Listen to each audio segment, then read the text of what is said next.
大家好，我是罗彩虹，非常高兴今天有这个机会，借着带大家一起看我现在正在出售的一套房源，给大家简单介绍一下我们在看房，然后大家在购房的时候如何去看房，需要注意的有哪些事项。首先呢，我们在选择哪些房源去看房的时候，之前要做上比较好的准备工作。最重要的是，大家都知道是地段，也就是我们通常所说的 location。打个比方，现在这套房子它所处的 location 就是大家非常追捧的一个位置。为什么呢？因为它是处于拉瓦勒市中心的位置。大家都知道，西方城市和中国的城市不太一样。西方城市的市中心其实是非常小的一块区域。那么这套房源它所处的位置呢，在拉瓦勒的市中心。拉瓦勒是 Montreal 北边最大的一个郊区城市，也是魁北克排在第3大的城市。那拉瓦勒的市中心这个房源附近，它有什么？它包括了很多的银行，然后嘎夫和拉瓦勒是最大的购物中心之一，还有很多各种的公司以及电影院、娱乐设施等等。那大家看完它所处的 location 了之后，这个房子呢，它所处的社区环境呢是一个封闭的小区，旁边的话都可以看到是有一些围栏都围起来的。然后你在过来的过程当中呢，也可以看到它进来的时候是很明显，就是它并不是和其他的公寓啊或者是购物中心啊，然后是同一个入口。它这一片的话就是一个封闭的一个联排别墅的一个小区。那接下来的话呢，我们就可以开始看这个房子，然后大家可以知道我们都是从哪些方面，然后去评价一个房子。首先呢，就是这个房子它的朝向。那我们可以看到这个房子的话，它的朝向是非常好的，它几乎的话3面它是处于一个联排的最角落的位置，也就是我们通常说的 corner unit。大家都知道 corner unit 它有一个非常明显的优势是什么？就是它的光线采光是非常好的，再加上这一套房子它本身的朝向是处于东南和西南方，所以说无论什么时候它的光线都是非常明亮的。大家都知道加拿大是一个非常寒冷的国家，那所以说呢，阳光对于我们居住条件来讲呢是非常重要的一个考虑的方面。绝大部分的朋友呢都是喜欢是冲南的，这也就是为什么不管是什么房型哈，尤其是对于公寓和联排来说，它的朝向是非常重要的。因为如果说你的朝向不好，或者是中间的位置，它可能就是你每一年看到阳光的几率就非常低了。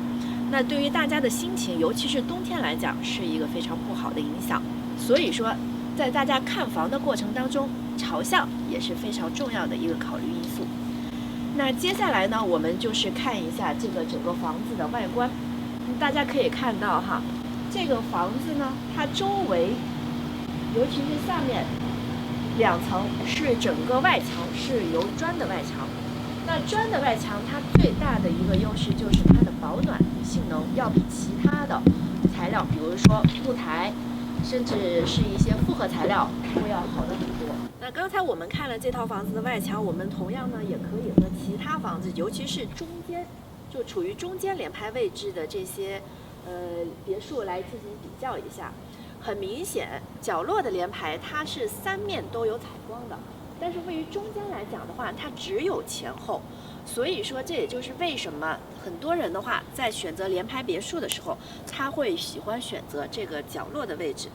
因为它不仅说是空间更大，而且采光也更好。当然，它也不是说完全没有缺点。大家都知道，因为它在角落，那么它的外面的话是没有其他的房子，那么相对而言哈，它的电费可能会要比中间的这些单位是要高一些的。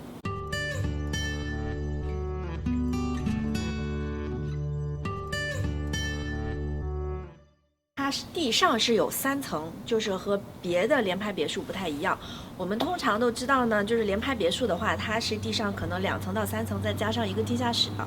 而且车库呢，很多是属于向下的朝下的这个方向。但是这一套公寓，它所有的空间都是在地上，也就是说它是没有专门的地下室作为生活区域的。它的车库是紧挨着这一套别墅，咱们可以看到哈，它是有一个室外车位，然后再加上它的室内车库，整个专位的话是和地面是平齐的，对于使用来讲是非常方便的，而且也不会存在说是化雪的时候有水流到车库里面，这些都是有阻挡的。接下来的话呢，咱们就可以进到房间里面。对于购房来说，里面主要看的是什么呢？首先是房屋的结构。大家可以看到这个房子呢，它是有一个非常大的门厅，而且它的门厅呢，整个地面是铺的是瓷砖。那这样对于使用来讲是非常方便的。为什么呢？尤其是冬天的时候，大家都知道，或者是下雨，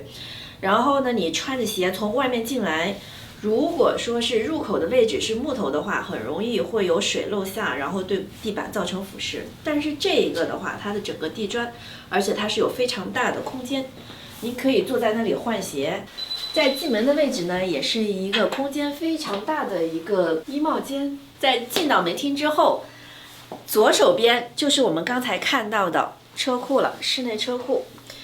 冬天的时候呢，大家如果是把车开进了车库以后，可以从车库门直接进到室内。那右手边的话呢，我们可以看到这里有一个小小的房间，它是东南朝向，而且大家可以看到阳光非常的充足。那么我会建议大家把这个房间呢作为一个办公室，因为现在有很多人的话，因为疫情的原因呢，都是在家里办公。那一个阳光充足的房间，对一个住家来说是非常必要的一个区域。在我们接着左手往里走，大家可以看到这里是另外一个非常大的一个房间。那这个房间呢，大家可以用来，要么是作为会客室，要么呢就是你可以作为其他的一个卧房来使用。在这个房间的外面，就是我们1楼通往后面露台的一个空间。从窗户里呢，大家也可以看到，你是会有自己独立的一个露台。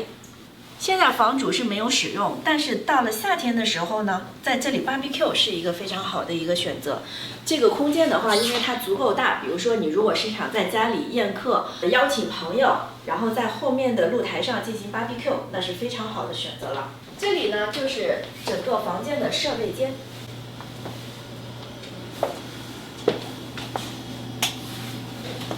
所有的中央空调、中央吸尘、热水器都是在这个房间里面。如果说一旦有什么设备出现了问题，你需要请专业人士来进行维修或者更换，它其实很大一部分是不需要进到您的生活区域的。这个房子结构非常理想的就是它的每一层都有一个洗手间。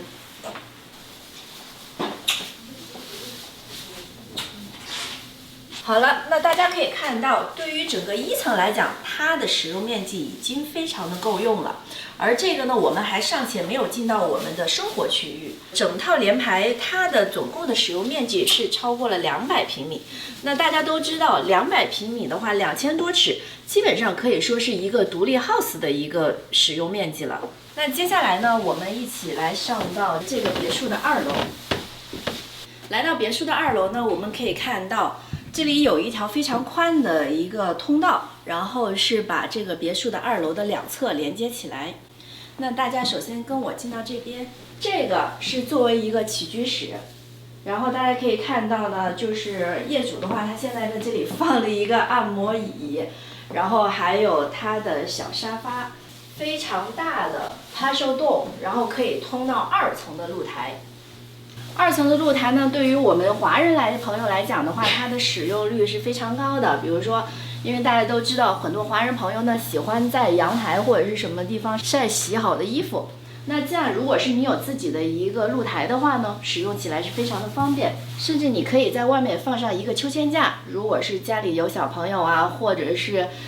你自己想要享受一下休闲的生活，也都是非常合适的位置。这边可以看到呢，这是一个小小的餐厅。那这个和起居室相连的呢，然后我们可以看到是有专门的一个空间，可以作为吃早餐或者是和朋友喝茶的这样一个区域。它的地板对于 living room 来讲，它的地板是木头的，然后但是对于这一个吃饭的地方来说呢，它的地板呢是瓷砖的，这样的话呢是非常方便大家来进行清洁和保养的。和这个小餐桌相连的地方呢，就是它的厨房了。早上的时候呢，在这边准备好了早餐，然后在那边和朋友或者是和家人一块儿吃早餐。对于这个餐厅来说呢，它是属于一个狭长型的。为什么这样？其实比较方便，因为大家都知道，我们华人准备食品的时候，其实油烟是非常大的。所以很多朋友呢可能会觉得，是不是我应该去购买一个开放式的？其实这个真的是要看人。对于新人来讲呢，他可能开放式的会比较合适，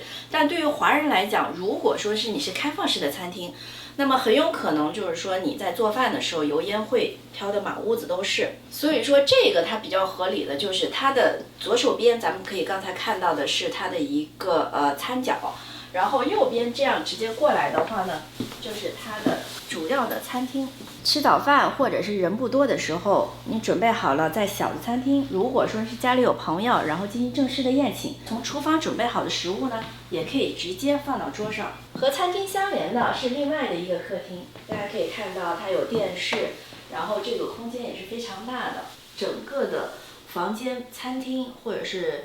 客厅也好，它都是非常的明亮。这边还有壁炉，那这个壁炉呢，它是天然气。在这个位置，它有一个非常好的别的区域可能不具备的一点，就是它是通了天然气管道的。如果说是你本身需要使用天然气，比如说通过壁炉也好，或者是使用天然气来做饭也好，这个是可以直接找天然气公司来帮你开通这个服务，而不需要说是你再额外购买罐装的燃气。这个就是整个2楼的格局。那大家都知道了，格局其实对于房子来说，房子的结构是最重要的。那么这个2楼的话呢，它是具有2个餐厅，有2个客厅，再加上2楼它有它自己的洗手间加洗衣房。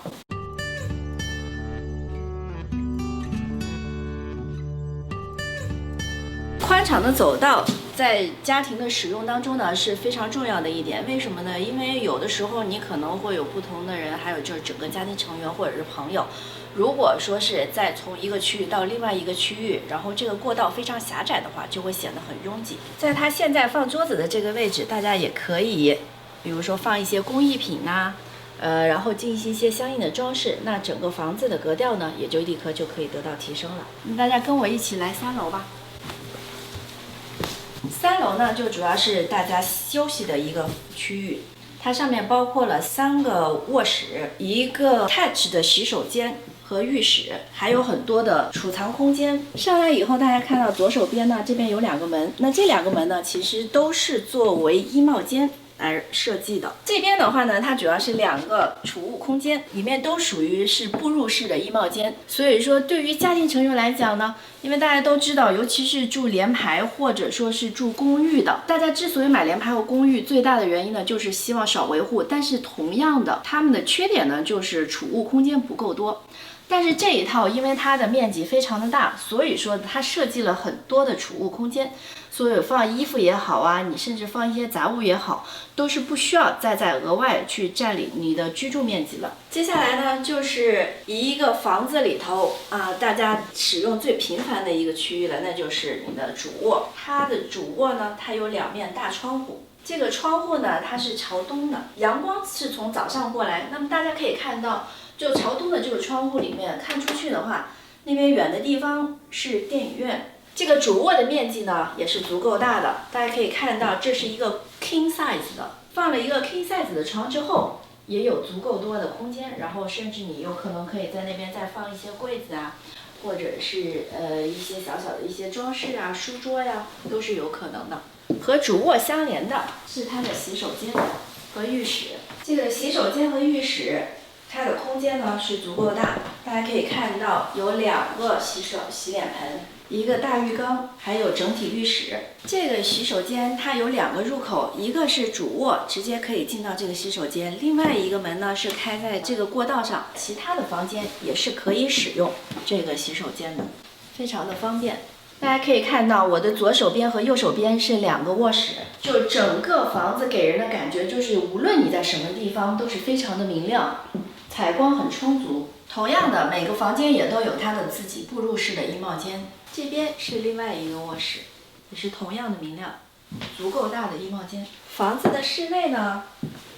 基本就介绍到这里。那我们接下来需要在看房的时候非常需要注意的就是房子所带的设施。就比如说这个房子呢，它本身是具有了中央空调、中央吸尘、新风系统，还有中央暖气。要知道，就哪怕是一个中央吸尘系统或者是中央空调系统的话，如果说房子本身不具备，甚至不具备这些管道，那么你在自己需要安装的时候呢，它这个费用和成本是非常高的。所以说，大家在看房子的时候，不仅仅说是要看房子内部的结构、房子的装修配备的这些设备的话，也是很重要的。如果说是你自己在有管道的情况下新装一个中央空调的，可能这个费用都要超过1万多加币了。这套房子呢，它是建于2005年，然后它整个的使用面积是203平米。它每年的学校税加地税一共是4000块钱，他们是属于共管的一个方式。那它的每个月的话，它是有它的公寓的费用，加上所有的额外的杂费的话，一个月大概是400块钱左右。它是属于共管的这样一个状态，所以说的话，你自己本身的电费，还有就是保险都是非常便宜的。作为前业主来讲，他每一年的电费也不过是2000块钱，一年的保险费才300多块钱。所以说的话呢，虽然我们在看房的时候会比较关注它的管理费呀，然后可能觉得不是那么低，但是实际上，因为它所有的维修啊、所有的维护，包括铲草、除雪都已经包括在内，所以对于您本人来讲呢，是一个非常合适的。这样的话，你自己不需要花很多的精力，这样平均算下来，其实它比独立屋的费用并不会高很多。但是呢，对于您自己本身来讲，省心省力。如果说是你本身需要比较大的空间，又不想去花特别多的心思去打理，那毫无疑问的，那这一套房呢，可能是您比较好的选择了。好了，那今天对于房屋的介绍就到这里，谢谢您的观看，我们下次再见。